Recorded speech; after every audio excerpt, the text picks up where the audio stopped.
ধারাপাতের আজকের উপস্থাপন পশ্চিমবঙ্গ সরকার একাদশের সেকেন্ড সেমের যে গল্পটি রয়েছে, ছোট গল্প ছুটি, রবীন্দ্রনাথ ঠাকুর রচিত, সেই গল্পটির বিষয়বস্তু।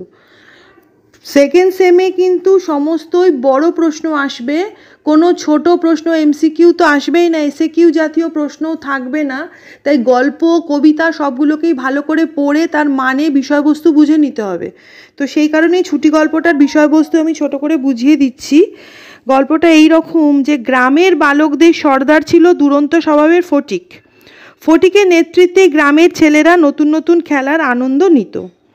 এরকমই একদিন নদীর ধারে রাখা শাল গাছের গুড়িকে নিয়ে খেলার সময় ফটিকের ছোট ভাই মাখনলাল তার ওপর চেপে বসে। তখন মাখনকে শুদ্ধ সেই শাল কাঠের গুড়িকে গড়িয়ে দেওয়ার সিদ্ধান্ত নেওয়া হয় এবং এতে মাখন মাটিতে পড়ে যায়। কাঁদতে কাঁদতে বাড়ি ফিরে গিয়ে সে মার কাছে ফটিকের নামে অভিযোগ করে যে ফটিক তাকে মেরেছে, অথচ ফটিককে এই মাখন মেরে বাড়ির দিকে ছুটে যায়।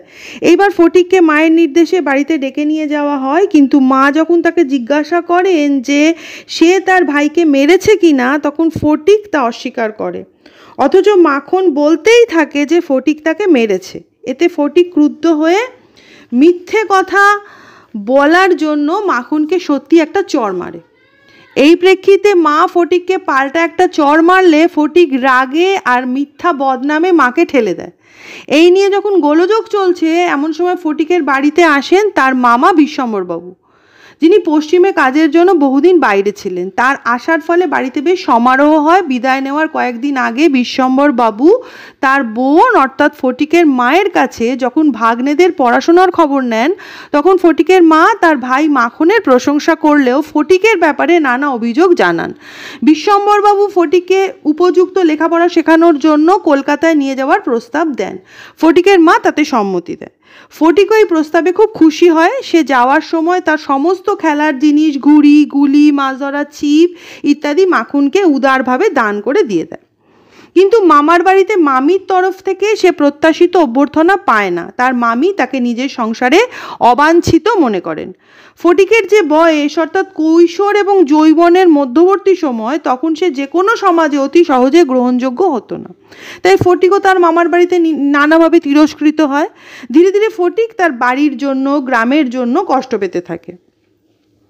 স্কুলে অমনোযোগী ফটিককে প্রায় শিক্ষকদের মার খেতে হতো। বই হারিয়ে ফেলার ঘটনায় মামার বাড়িতে তার সমস্যা আরও বেড়ে যায়। অবস্থা এমন পর্যায়ে পৌঁছায় যে তার মামাতো ভাইরা তার সম্পর্ক স্বীকার করতে লজ্জাবোধ করে। মামি বই হারানোর কথা বলায় ফটিক আবার তিরস্কৃত হয়। অভিমানী ফটিক তখন মায়ের প্রতি আরও অভিমান তীব্র হয়। সেই সময় ফটিক একদিন স্কুল থেকে ফেরার পথে অসুস্থ বোধ করে। তার জ্বর আসে। সে বুঝতে পারে তার অসুখ হয়েছে জানলে মামি আরও রাগ করবেন, বিরক্ত হবেন। সেই কারণে সে পরদিন সকালে গ্রামের উদ্দেশ্যে রওনা হয়। কোথাও তার খোঁজ পাওয়া যায় না। বিশ্বম্বরবাবু বাধ্য হয়ে পুলিশে খবর দেন। বৃষ্টি ভেজে অসুস্থ ফটিককে সন্ধ্যার সময় পুলিশ উদ্ধার করে বিশ্বম্বরবাবুর বাড়িতে ফিরিয়ে দেয়। তখন ফটিকের অসুস্থতা আরও বেড়ে যায়। সে সারা রাত জ্বরে প্রলাপ বকতে থাকে। মায়ের জন্য সে ব্যাকুল হয়। বিশ্বম্বরবাবু বুঝতে পারেন তার অবস্থা ভালো নয়, তাই ফটিকের মাকে খবর দেওয়া হয়। ফটিকের অবস্থা আরও খারাপ হয়। ডাক্তারবাবু আশঙ্কা প্রকাশ করেন। এই প্রক্রিয়া চলাকালীন ফটিকের মা এসে পৌঁছান। ফটিকের এইরূপ অবস্থা দেখে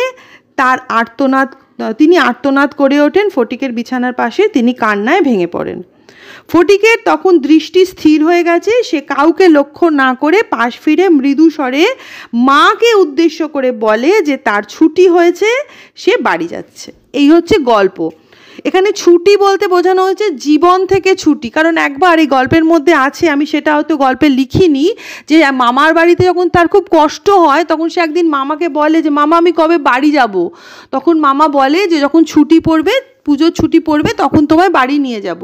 তো ফটিক সবসময় ছুটি চাইতো। ওই কলকাতার পরিবেশ, ওই শহুরে পরিবেশ, ওই মামির সংসার থেকে সে ছুটি চাইতো, কিন্তু সেই ছুটি সে পেত না।